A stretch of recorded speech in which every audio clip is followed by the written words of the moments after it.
Boa noite. Hoje vamos conversar com a deputada estadual Isolda Dantas, do PT. E a situação da rodoviária de Mossoró, que além da falta de estrutura, falta também energia. O cenário político está no ar.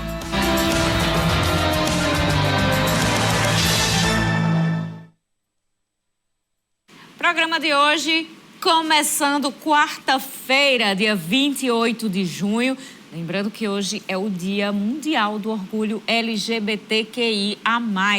Uma data extremamente importante para estas pessoas, para esta comunidade. E a gente sempre bate aqui nessa tecla, independente de data, direitos humanos, inclusão e liberdade de ser quem se é. Certo, gente? Não se trata de escolha de opção, simplesmente é quem se é. Então, aqui a gente apoia, a gente luta por direitos de todos e principalmente pela liberdade de não ter medo e de existirem políticas públicas para todos os grupos, incluindo a comunidade e o grupo LGBTQIA+. Participe do programa de hoje através das nossas redes sociais, Twitter, @CenaPolíticoTCM, WhatsApp 88028979 e o Instagram, @CenárioPolíticoTCM. Você pode comentar também sobre a data de hoje, pode comentar sobre os assuntos que a gente vai trazer aqui, porque a gente tem dois assuntos sérios, viu? Sobre abandono do poder público. O primeiro no Nogueirão. Segundo, lá na rodoviária de Mossoró. Então, você pode falar também sobre estes assuntos aqui. Traz também sua denúncia aí do seu bairro, que a gente vai conversar no programa de hoje. E você pode mandar também sua pergunta para a nossa convidada do dia, a deputada estadual Isolda Dantas. E hoje teve sessão ordinária na Câmara Municipal de Mossoró. E entre os assuntos debatidos, o vereador Lucas das Malhas apresentou o projeto de orientação profissional a partir do ensino médio para o jovem moçoroense. Com certeza. Nosso mandato trouxe um testemunho de minha vida, né? Eu, quando estava prestes a ser inserido no ensino médio, ainda tinha confusão na cabeça do que eu iria ser quando crescer, né? Eu tinha um sonho de ser político, de seguir a trajetória da minha avó e desde então eu me preparei para isso. Então, a gente visa, né, com esse projeto, que no mês de março, na última semana, o município, através da Secretaria Municipal de Educação, possa convidar profissionais de diferentes áreas para dar seu testemunho sobre a profissão para os alunos que estão no 9º ano da Rede Municipal de Ensino, para orientar esses alunos e que eles possam trabalhar desde cedo, né, e sonhar com aquilo que ele pode ser quando crescer. Então, é um projeto de suma importância para a educação da nossa cidade. Hoje a sessão da Câmara de Mossoró mais tranquila do que nas últimas semanas, né? Do que nos últimos tempos. Então, a gente pode ver um pouquinho mais sobre os projetos, a pauta ali apresentada pelos parlamentares. Na próxima semana vai acontecer, na terça-feira, a segunda votação da LDO, a Lei de Diretrizes Orçamentárias 2024, o orçamento de Mossoró já para o próximo ano. Vai ser a segunda votação e a gente traz aqui as informações para você. É interessante também a gente lembrar que depois da votação começa recesso lá na Câmara Municipal e deve voltar ali no final do mês de julho, início do mês de agosto. Também a gente traz, na próxima semana, mais informações para você. Câmara Municipal que não vai ter expediente na próxima sexta-feira. O feriado de amanhã, de São Pedro, foi transferido para a sexta-feira. Então, vai ter um fim de semana prolongado aí para os servidores da Câmara de Mossoró. Vamos agora começar a nossa conversa com a deputada estadual Isolda Dantas, do PT, que está aqui com a gente. Estava em Mossoró, deu certo hoje as agendas, está aqui com a gente. Deputada, muito obrigada pela presença. Eu vou começar sobre um assunto que eu abri o programa, dia 28 de junho, dia do orgulho LGBTQIA+. A senhora tem um grupo de apoiadores que faz parte deste grupo, destas pessoas, dessa comunidade. O que é que existe de políticas públicas e propostas no âmbito da Assembleia Legislativa, do mandato da senhora, para este dia de hoje? Boa noite. Boa noite, Carol. Boa noite você que me assiste aí pela TCM. Um dia chuvoso, mais ou menos aqui, né, Carol? Gostosinho. Gostosinho e que bom, quarta-feira aqui em Mossoró. E, na verdade, eu vim por uma agenda muito importante. Depois vamos falar dela, né, que é o PPA participativo. Sim. Mas dizer que hoje, 28 de junho, é o Dia Internacional do Orgulho LGBT. E o nosso mandato, ele tem como guia uma sociedade igual, uma sociedade que respeita todas as pessoas. Então, nós temos um conjunto de proposição legislativa para esse tema. Nós aprovamos, inclusive, a criação do Conselho Estadual LGBT, que é um espaço de construção de política pública. Nós também somos autora, né, da lei do nome social, ou seja, que as pessoas se identifiquem pelo nome que ela deseja ser identificada, porque muitas vezes as pessoas têm um nome que não a representa.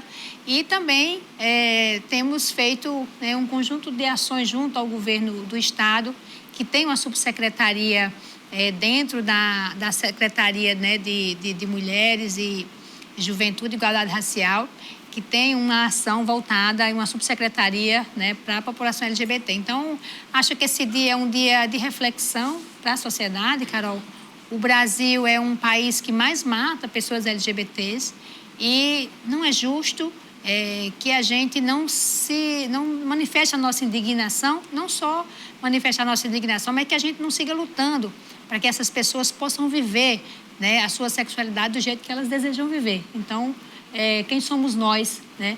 E a gente quer uma sociedade que respeite todas essas pessoas. Então, quero, inclusive hoje, na plenária do PPA, do RN Participativo, foi feita muita referência a isso e colocado ações voltadas para esse público no sentido de proteção, no sentido de fortalecimento, no sentido de protagonismo, para que a gente possa construir, como eu já disse, uma sociedade mais igual, respeitando todas as pessoas. Interessante que eu cheguei a ver nas redes sociais, e inclusive marcando o blog Carol Ribeiro, o questionamento de algumas pessoas em relação à atuação do governo do Estado, não somente no mês de junho, não somente nesta data, relacionada a este tema, a esta temática. Muitas pessoas questionando o que é que foi feito no âmbito do governo do Estado para o grupo LGBTQIA+. Deputada, a senhora tem essa resposta? Tenho. Olha, eu acho que nós vivemos os 4 anos do governo Fátima bastante atípico, né? Nós vivemos um governo bastante destroçado, depois nós tivemos a pandemia, mas eu acho que o governo ter a coragem de criar um organismo de políticas públicas para essa população, primeiro, é um ato muito importante. Depois, a criação e a instituição do Conselho Estadual de Políticas LGBTs, como também o mutirão de nome social, da aplicação da lei que garante o nome social, a execução, inclusive, de uma lei, porque a gente faz a lei, mas quem executa é o governo, né? Uma lei do deputado Fernando Mineiro, que foi a fixação de que o governo faz a fixação de cartazes em todos os estabelecimentos e fiscaliza isso, dizendo que aquele estabelecimento ele é livre, de LGBTfobia, e como também um conjunto de ações de protagonismo da população LGBT. É claro que quando a gente faz a promoção de saúde, inclusive uma das ações do governo do Estado, junto com a universidade, que é fazer os ambulatórios LGBTs, que isso é uma ação muito importante em relação à saúde dessa população, e garantir que essas pessoas sejam parte e prioridade de outras políticas públicas, sem dúvida nenhuma, é uma ação muito importante que o governo tem feito. Precisa fazer mais? Precisa fazer mais. Como precisa fazer mais, inclusive, para as outras áreas, que eu acho que esse novo governo de Fátima tem que ser desafiado, está se desafiando a fazer. Mas eu considero que é um governo que teve a coragem, de colocar esse tema, como todos os outros, em igual construção de políticas públicas. Lógico que falta muito, e nós estamos aqui para lutar por isso. Vamos então fazer o nosso primeiro intervalo. Daqui a pouquinho a gente vai conversar mais com a deputada Isolda Dantas.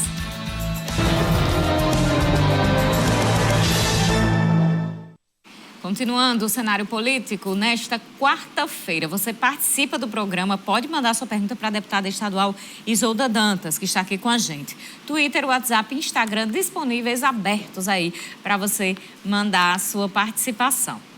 Olha, e o senador Rogério Marinho, líder da oposição no Senado, vai tomar posse na próxima segunda-feira, dia 3, a partir das 9h30 da manhã, como presidente do diretório do PL no Rio Grande do Norte. A solenidade ocorrerá no Hotel Holiday Inn, em Natal. Além da posse do novo presidente, também serão empossados os membros da nova diretoria do PL Potiguar. O evento também vai dar início à campanha de filiação ao PL no Rio Grande do Norte. Foram convidadas para o evento lideranças políticas, como prefeitos, deputados federais, estaduais, vereadores e lideranças de todo o estado. Eu tenho para mim que esse evento vai ser muito concorrido aí por essas lideranças que apoiam o PL e apoiam principalmente o nome de Rogério Marinho à frente do partido para uma oposição, inclusive, mais extremada ao governo do PT no âmbito nacional e estadual. Então, a gente vai ficar de olho, trazer tudo para você, porque promete ser bem concorrido, bem movimentado, já realmente com vistas às eleições do próximo ano e o crescimento do partido, que é fundamental para o partido nas eleições municipais, já pensando também em 2024. Então, a gente traz essas informações para você. Vamos falar agora de questão administrativa. Não é de hoje a péssima situação do terminal rodoviário de Mossoró. Estrutura, acesso e limpeza estão entre as principais cobranças de quem frequenta o lugar. Mas, nesta semana, uma outra situação deixou o problema ainda mais grave: a falta de energia. Por aqui, luz mesmo só a da lua, ou de alguns poucos guichês de atendimento que funcionam no início da noite. A situação deixou o Antônio perplexo. Com 30 anos na profissão de taxista, vários deles atuando ali, bem perto do terminal, o sentimento para ele é de que o local está abandonado. Sempre de pior a pior, faltando tudo, caindo tudo, os buracos aí, tudo. Tá uma barraca velha, a rodoviária abandonada. Abandonada mesmo, todo mundo de Mossoró sabe. Mas aqui era para ser um show de bola, mas infelizmente é acabado tudo. Não só os passageiros, como também moradores da localidade reclamam do calçamento do entorno do terminal, que está todo muito precário, inclusive nas entradas. Com relação à limpeza, fora a varrição e o mato alto, há reclamação da limpeza dentro do próprio terminal. Até mesmo o letreiro está com problemas. Algumas das letras parecem estar prestes a cair. Escuridão. Foi essa situação que os passageiros encontraram aqui no terminal rodoviário na noite desta terça-feira. Pode até não parecer, mas nós estamos exatamente em frente ao terminal. Algumas equipes técnicas até trabalham no local para solucionar a situação da luz. Mas esse problema, nem de longe, é o único que os passageiros encontram por aqui. No restaurante ali não tem ninguém atendendo, entendeu? Cheio de pernilongos aqui. Um absurdo. Você pode até pegar uma dengue aqui, né? De tanto mosquito. Tem criança, a água pingando aí. Eu nunca vim nessa rodoviária para ver essa rodoviária arrumada. Entendeu? É uma vergonha. Uma cidade como essa não tem uma rodoviária decente. Que sempre é muito precário, né? As instalações aqui, desde manhã que tá com problema aqui, né? Quando eu cheguei 11 horas já estava com esse problema. E agora a gente chega tudo no escuro desse jeito. E não tem administração, não tem nada, né, que possa resolver, né? Sempre que a gente chega aqui, eu sempre estou pegando o ônibus aqui, sempre é desse jeito. A falta de energia afetou inclusive o funcionamento do Detran e da Central do Cidadão. De acordo com o relato de alguns funcionários do local, faltou também água, já que sem a energia não foi possível ligar a bomba que coloca a água na caixa. Uma situação que se arrasta por anos e para quem usa o local, o sentimento é de que não parece ter data para ela ser resolvida. Nossa equipe de jornalismo esteve hoje lá ao meio-dia para checar o funcionamento ali dos órgãos. Não está funcionando realmente. Detran, Central do Cidadão não estão funcionando, porque os sistemas, obviamente, não estão funcionando pela falta de energia. Fica sem internet, fica sem ter como funcionar e não há previsão. O nosso repórter Pedro Ítalo conversou com a administradora do hospital, do terminal rodoviário, e não há previsão de conserto, se ia fazer um reparo no disjuntor e se descobriu que o problema era maior do que se imaginava. Então, vai permanecer aí pelo menos por alguns dias essa situação. Deputada Isolda Dantas, o que é que o governo do estado pode fazer e por que ainda não fez em relação à rodoviária? Olha, Carol, na segunda-feira eu estava indo para Natal, para Mossoró, quando uma pessoa me mandou um vídeo que tinha acontecido um curto-circuito lá na rodoviária. Rapidamente eu acionei o secretário Gustavo Coelho, que é quem está sobre, né, da responsabilidade, né, que é as rodoviárias do DR, e o DR está na Secretaria de Infraestrutura. O secretário enviou um engenheiro na mesma noite e aí descobriu que o problema era muito maior do que apenas um curto-circuito no disjuntor. Né? O secretário, eu cobrei do outro dia, há um empenho, né? Uma força-tarefa para tentar resolver, porque inclusive impacta de forma significativa o DETRAN, que é um órgão essencial, como também os outros órgãos da Central do Cidadão. Né? Na verdade, a rodoviária é um problema, diria, crônico, né? de muitos anos. Há uma perspectiva do governo de encontrar uma alternativa através de uma PPP, né, de uma parceria público-privada. Há uma perspectiva de atualização de uma lei que já existe no Rio Grande do Norte. O Rio Grande do Norte, inclusive a lei que deu o contorno, né, da parceria do Arena das Dunas é uma PPP, mas precisa ser atualizada, inclusive, para proteger o Estado sobre o que aconteceu na Arena das Dunas, que inclusive teve consequência esses dias, né, de condenação. Fiquei passando um filme. Como que um problema tão sério enterraram a CPI naquela época, né? Mas, voltando ao tema da rodoviária, há uma perspectiva dessa parceria para que, de fato, se resolva aquele problema. A rodoviária é um equipamento fundamental. A gente vive num estado e numa cidade que está entre duas capitais, onde o transporte rodoviário ele é essencial, é a única forma, né? Basicamente, a principal forma tem a aérea, mas a utilizada é a rodoviária. Então, é fundamental que o governo se empenhe, né? A gente tem cobrado muito. A rodoviária de Mossoró, há anos, há décadas, se arrasta numa situação de muita precariedade. A gente colocou o DETRAN para lá, para ver se melhorava, colocou a Central do Cidadão para ver se melhorava, mas ainda há um problema crônico de gestão ali, né? Que eu penso que uma parceria público-privada talvez fosse uma alternativa nesse momento, né, que o governo do estado possa apostar. E eu espero que o governo faça com muita brevidade, porque Mossoró merece ter uma rodoviária à altura, né, de que nossa cidade precisa. Existe já essa lei com essa possibilidade da parceria na Assembleia? Existe a lei, né, e ela está sendo atualizada. Era para a gente, inclusive, ter votado semana passada. Nós fizemos, inclusive, emenda a essa lei, nós da bancada. Então, nos próximos dias, acho que, inclusive, antes do recesso, que vai ser dia 13 de julho, que a gente entra em recesso, serão 15 dias. Acho que antes do dia 13, como a gente tem que votar o PPA, também, possivelmente, essa legislação, que é tão importante, deverá ser aprovada pela Assembleia Legislativa. A senhora falou agora sobre o PPA, né? E o governo do estado está realizando plenárias do RN participativo, que é uma forma da sociedade, a população participar com sugestões para o PPA, o Plano Plurianual, que precisa ser votado para os próximos 4 anos. Vamos explicar para o pessoal o que é o PPA e que plenárias são essas. Hoje aconteceu em Mossoró. Isso, o PPA, ele é parte de uma tríade, né? São 3 leis que eu costumo dizer que são as leis mais importantes que tanto a Câmara Municipal vota, como a Assembleia e como o Congresso. Como agora teve uma renovação do governo estadual e do governo federal, esses governos, eles, no seu primeiro ano, precisam fazer um PPA, um Plano Plurianual, que são as principais ações, ou seja, ações estruturantes para os próximos 4 anos, né? Então, o governo federal e o governo estadual, esse ano, decidiram fazer um processo participativo. Isso é muito inovador, Carol, dá muito trabalho, mas é muito importante ouvir as pessoas. Tanto o governo federal fez plenárias em todas as capitais. A daqui do Rio Grande do Norte aconteceu dia 28 de maio, inclusive fazendo um mês hoje, né? E aí foi quando mais de 1.000 pessoas participaram dessa plenária em Natal. E hoje aqui em Mossoró já foi a 10ª ou 11ª plenária que aconteceu em todo o estado do Rio Grande do Norte.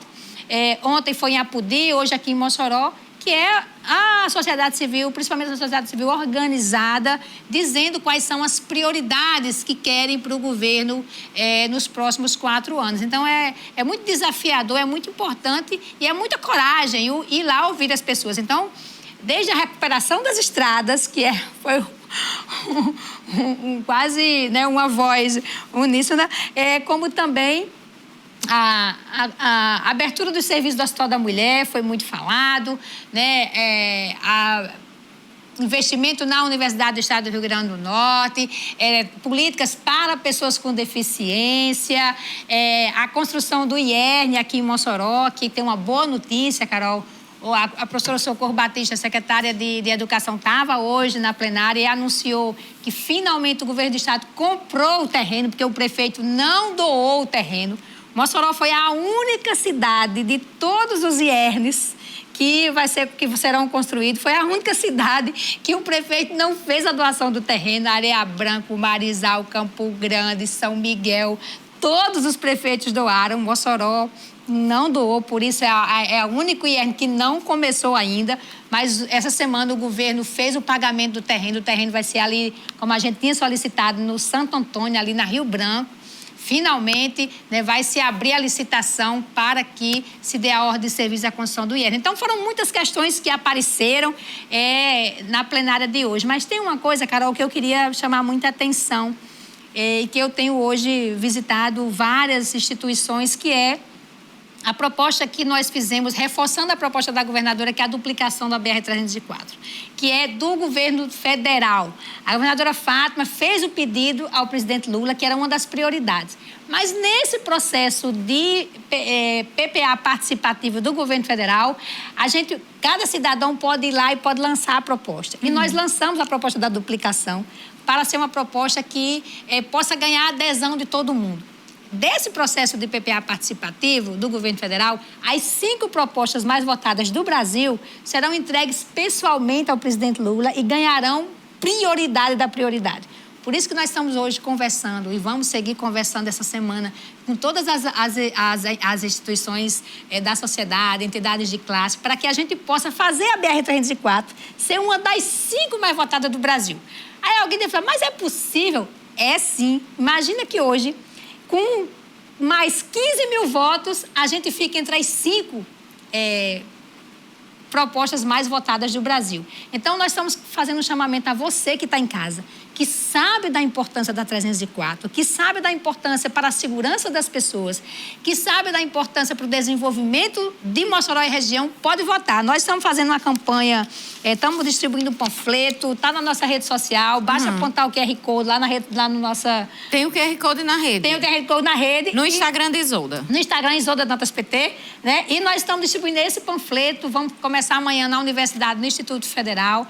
Nós já reunimos hoje com a Diocese, que abraçou, né, essa campanha. Padre Flávio, muito entusiasta. Conversamos com Luiz Roberto Barcelos, que também abraçou, da Agrícola Famosa, que também abraçou essa campanha.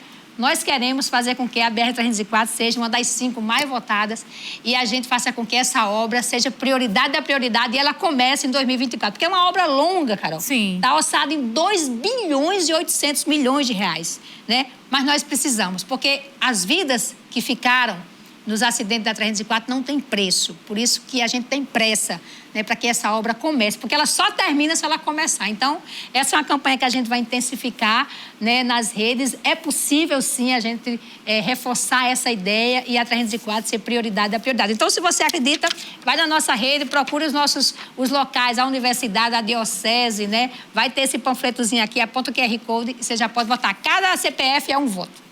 Olha, gente, é extremamente importante isso. A gente já ouviu, inclusive, aqui, o pessoal do Instagram Luto na BR, que faz esse movimento aí, com políticos de todas as bandeiras, de todas as ideologias, porque é uma necessidade, gente, independente da politicagem, vamos dizer assim. Isso, Carol. Assim, essa é uma campanha que não tem cor. Exato. Ela tem vida, né? Ela tem necessidade. Então, é muito importante que a gente possa, nesse momento, unir forças. Eu não quero saber de quem é partido de ninguém, quem votou em quem, não quero saber.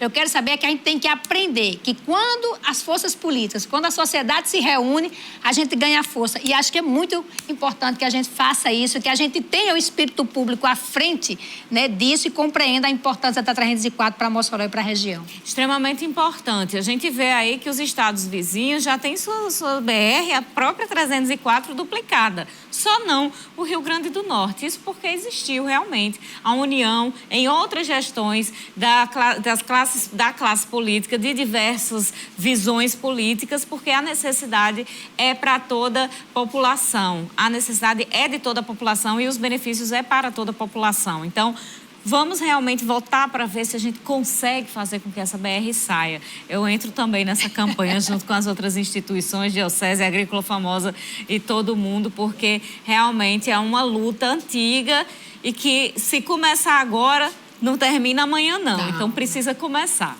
Vamos para o intervalo, daqui a pouquinho a gente volta.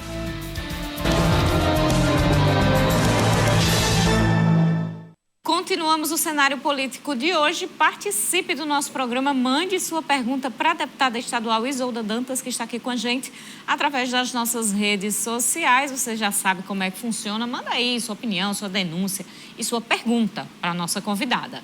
Fique à vontade para interagir no programa de hoje. Minha gente, no bloco anterior a gente falou sobre a questão da rodoviária. Agora vamos para o Nogueirão, porque a situação parece que não está boa para o moçoroense, né? Parte da arquibancada do Nogueirão cedeu durante a partida entre Potiguar e Pacajus pela Série D ontem. Torcedores registraram toda a movimentação. Imagens das redes sociais mostram o torcedor sendo ajudado após parte da arquibancada do Nogueirão ceder.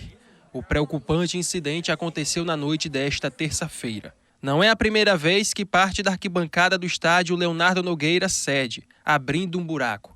Em 2022, durante a partida entre Serra do Mel e Upanema, pela Taça Mossoró de Futebol, uma parte da estrutura também caiu, ferindo um torcedor. Desta vez, a situação aconteceu durante uma partida do Campeonato Brasileiro da Série D, onde o Potiguar venceu o Pacajus por 5-1. A secretária de Esportes de Mossoró, Larissa Maciel, comentou sobre o ocorrido e falou sobre as providências que serão tomadas a respeito da estrutura do Nogueirão. A segurança é a principal prioridade a partir de agora no estádio Nogueirão. Isso a gente já vinha trabalhando, na verdade, desde o início do ano. A equipe da infraestrutura, da Secretaria de Infraestrutura, já vinha realizando vistorias no local, contamos com laudos do Corpo de Bombeiros, também contamos com a visita do CREA, mas neste momento, tendo em vista o incidente, hoje mesmo, uma nova equipe da infraestrutura vai estar indo no estádio Nogueirão, verificando novamente, ponto por ponto, e aí nós vamos convidar Corpo de Bombeiros novamente, também a equipe do CREA, para tomar as medidas cabíveis. Por exemplo, é possível interditar só aquela parte crítica e fazer uma reforma naquele local específico? Se assim for pensado pelo Corpo de Bombeiros, CREA e nossa equipe, será feito. A segurança do torcedor moçoroense é a nossa principal prioridade nesse momento. Poderia ter sido já em outros momentos, né? Antes disso acontecer aí. Ainda bem que não foi nada mais grave. Foi como em depoimento que a gente, inclusive, levou para 95 no meio-dia TCM hoje, a esposa desse senhor aí que caiu aí nesse buraco, né? A perna dele afundou no buraco e ele terminou caindo ali na arquibancada. O depoimento dela trazia que ela pensou que eles estavam numa área que tinha menos gente. Se fosse em uma área que a torcida fosse maior, o número de pessoas poderia ter desabado mais e a tragédia ter sido maior. Esse foi o pensamento dela, que estava lá, e ela disse que foi até difícil para puxar a perna do marido dela. Disse que a sorte é também que as ferragens que tinham lá eram tão frágeis que terminou afundando junto ali com aquele cimento, aquele concreto. e não entrou na perna dele, né? Poderia ter acontecido realmente uma coisa mais grave e com mais pessoas. Então, poderia ter sido prioridade já há um tempo, porque essa situação do Nogueirão não é de hoje, todo mundo sabe disso, né, Prefeitura? Mas, enfim, o Corpo de Bombeiros já interditou ali o Nogueirão e a gente vai ficar acompanhando esta situação. A questão é não colocar pessoas em risco. Vamos agora voltar à nossa conversa com a deputada Isolda Dantas, que está aqui com a gente. Sobre o RN participativo, deputada, a senhora estava explicando no bloco anterior, mas fiquei com a dúvida. Como é que vai ficar, pelo governo do Estado, a definição do que é que vai entrar das sugestões que foram recebidas em todos os municípios, em todas essas plenárias? Carol, a metodologia do RN participativo, ela é uma escuta, né? E é claro que a soma, né, dessas escutas, ela vai tornando prioridade. Eu fico pensando, por exemplo, aqui na região, como nós falamos muito de estrada, então certamente em outros municípios também deve ter falado de estrada, então é como que vai subindo, né, a prioridade, que vários territórios falaram daquele assunto, aquela proposta vai ganhando força, né, frente às demais. Então, são assuntos diversos que são abordados, porque cada indivíduo, cada organização vai lá apresentar a sua pauta. Então, teve da agricultura familiar, teve o tema da água, teve assistência técnica. Então, isso depois é feita uma sistematização. As que forem convergindo com mais força vão ganhando prioridade e essas ações elas vão para a Assembleia Legislativa. Por isso que eu fiz questão de estar aqui, porque depois eu vou votar essa lei na Assembleia, né? Nós temos que votar até, como eu disse, até dia 14 de julho, antes do recesso, porque é uma determinação da legislação. Então, eu fiquei bem feliz de ver, é como se fosse a construção, e é a construção de uma lei, inclusive muito parecido com o que o nosso mandato faz. A gente escuta quem vai ser alcançado pela lei e depois transforma numa linguagem de legislação. Então, o que foi apresentado aqui se somarão aos outros territórios e cada vez que for tendo mais falas sobre determinado ponto, vai ganhando potência para estar presente na forma. É óbvio que uma proposta ela se transforma na redação de acordo com o que é a linguagem de um PPA, né?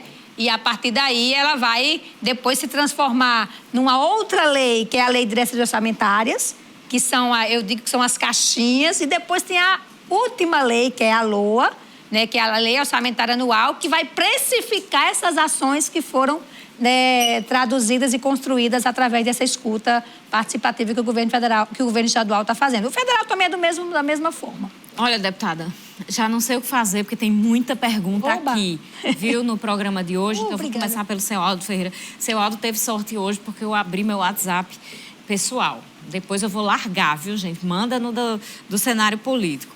Pergunta se tem notícias da estrada de Açu a Carnaubais, pois está uma buraqueira só. Como é o nome dele? Seu Aldo Ferreira. Seu Aldo Ferreira, olha, a buraqueira está em muitas estradas. Mas essa estrada, ela estava, inclusive, eu acho que ela estava na lista, ela estava depois da 117, que já começou. Né? Porque tem uma ordem de prioridade a partir das que está mais esburacada. É importante lembrar que a última, né, recuperação da malha viária do Rio Grande do Norte, ela aconteceu no governo Vilma. Nunca mais se recuperou a estrada do Rio Grande do Norte. Por isso que ela está nessa situação que está. Mas, inclusive, a Fátima já anunciou, né, recursos, inclusive em um acordo que foi feito na Assembleia Legislativa de que o empréstimo fosse parte para a recuperação dessas estradas, e eu espero que em breve, né, muito em breve mesmo, a gente tenha pelo menos as situações mais calamitosas sanadas, né? Quero aqui dizer, Carol, que nesse trecho da RN 117, a nossa solicitação é que não seja apenas... Já começou, né, a Operação Tapa Buraco lá, mas a nossa ideia é que ela alcance aquela parte de acostamento, principalmente quando você sai da 304 no sentido governador até o posto da Polícia Rodoviária. Porque tem aquela parte que está sem acostamento, o asfalto é um pouco elevado, então muito perigoso ali causar acidente. Nós já solicitamos que fosse incluído nesse processo também a recuperação ali daquele acostamento para diminuir os riscos. Olha, a Nieldo Sumaré, olá, muito obrigada. Deixa eu ver quem mais aqui, todo mundo que está participando. Eu estou doidinha aqui, estão percebendo, né? Ela está sentindo falta de valor. Vou fazer aqui a participação do Cinquentinha, que ele diz assim, ele disse que está sendo perseguido porque disse que tem técnicos de enfermagem com salário básico inferior ao salário mínimo no município de Mossoró. Ele diz, o próprio prefeito confirmou isso em entrevista ao cenário político, mesmo assim estão insistindo em me atacar. Por favor, diga que o prefeito confirmou. O prefeito confirmou. Inclusive, lá na 95 FM, no programa Meio Dia TCM, na semana passada, quando ele deu entrevista, ele disse que para estas pessoas que recebem inferior ao salário mínimo, ele vai encaminhar um reajuste aí nos próximos meses. Então, se vai encaminhar um reajuste porque as pessoas recebem abaixo do mínimo, é porque recebem abaixo do mínimo. Então, pronto. Tá aí, Cinquentinha. Justiça seja feita. Olha, a gente tem aqui também o Luiz Aires, que ele diz, é tão cansativo.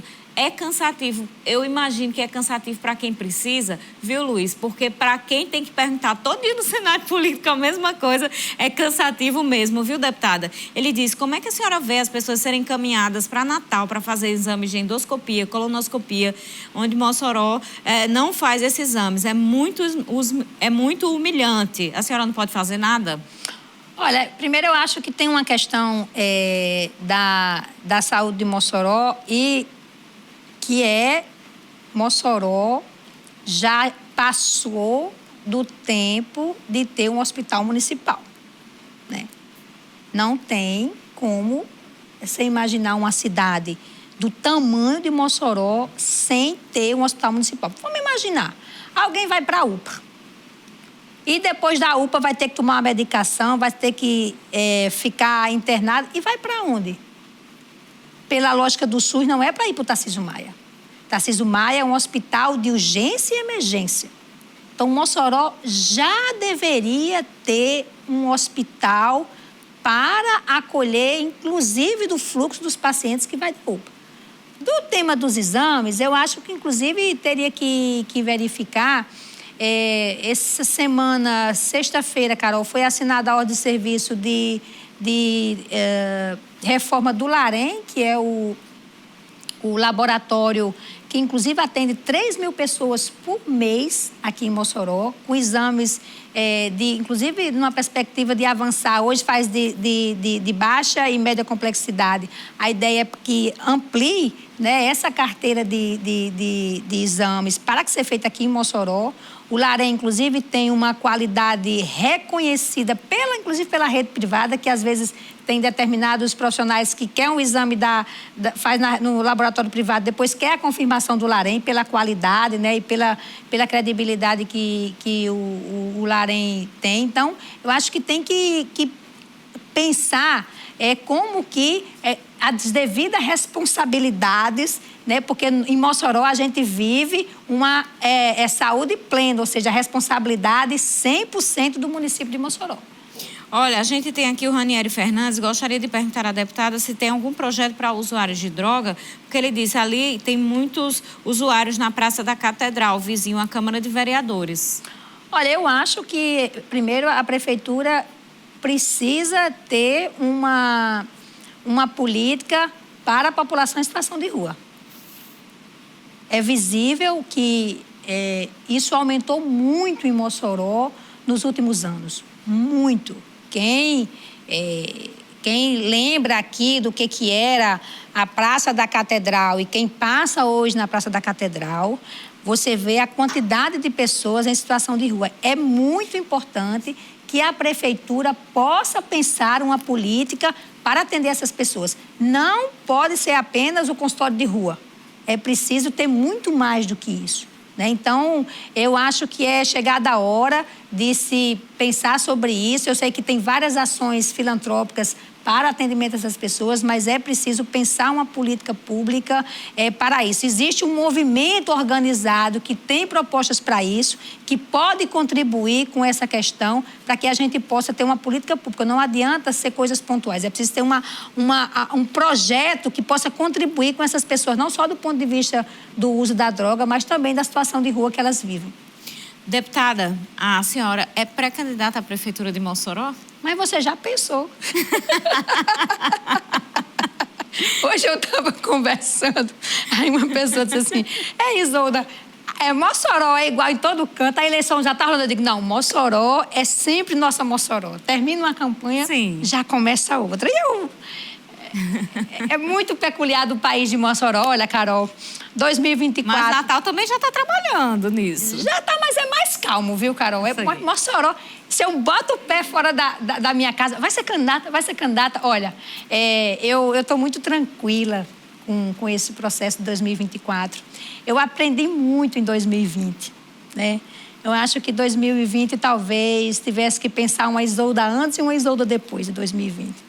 Pelo processo de aprendizado que foi de construção anterior, né, da oposição, como também do processo de candidatura que nós vivemos com muito orgulho. Né? Ter sido candidata a prefeita de Mossoró em 2020, para mim foi um orgulho e foi um aprendizado. Porque você dialogou, nós construímos propostas muito boas para Mossoró. Quando eu ia passando muito rapidamente, a repórter segurou no meu braço assim, qual a sua proposta para Mossoró? Aí eu disse, a minha proposta para Mossoró são muitas. Nós temos um programa de governo inteiro, né? Então, eu acho que 2024, ele é um processo que tem que ser encarado com muita tranquilidade, com muita seriedade, com muita coletividade. Eu tenho conversado com várias lideranças da oposição de Mossoró, sem agonia, sem pressão, né? Pensando o que é o melhor que pode ser para Mossoró. Então, eu tenho, né, já passei 6 meses organizando o nosso novo mandato, nós temos 57 mil votos para honrar, né? Mas 2024 está chegando e cada coisa no seu momento para a gente pensar uma Mossoró que possa ser bem melhor para todo mundo. Deputada Isolda Dantas, muito obrigada pela presença. Obrigada, Carol, e vamos lá, vamos votar na duplicação da BR-304. Esse sonho nosso vai virar realidade e eu preciso de você para isso. Muito obrigada, seja sempre bem-vinda. Muito obrigada a você pela audiência. Amanhã, 7h25 da noite, a gente se encontra ao vivo. Ótima noite, até lá. Cenário político. Oferecimento